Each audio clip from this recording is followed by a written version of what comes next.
If she wants to do the best thing for the child, it is overwhelming that she should give the child up for adoption, because the statistics, both from the left and the right, are overwhelming on what happens to illegitimate children. About 70% of juvenile delinquents, teenage runaways, pregnancies out of wedlock are committed by the children of single mothers.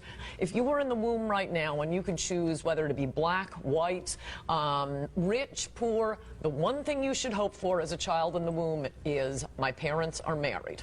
The statistics still are, if you look at it from the end of the spectrum of who ends up in jail, who ends up a murderer, who ends up a teenage runaway, who ends up getting pregnant out of wedlock herself, who ends up a rapist, about 70%, according to both the Village Voice and all these conservative pro-family groups, are going to be the children of single mothers. I mean, that is simply a fact.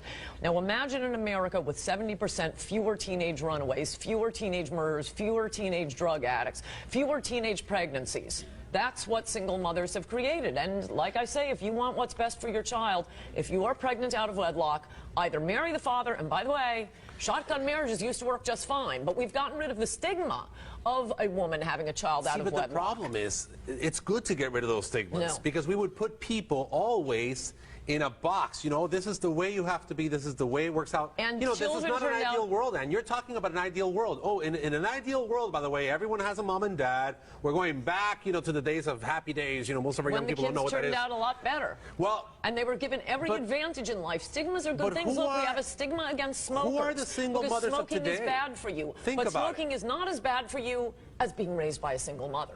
And yet, we do have stigmas, and they're good things. Stigmas against smoking, and yet smoking is not as bad for you as single motherhood. And there ought to be How do you come to that conclusion? I've just cited the statistics over and over again. One kills you.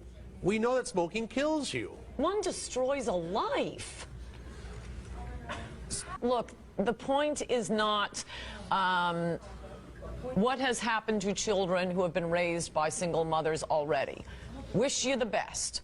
The point is to influence choices going forward. Because everyone here is outraged in this audience. I mean, you are citing statistics. I know that they're credible, but what we're hearing here is you've kind of focused this approach.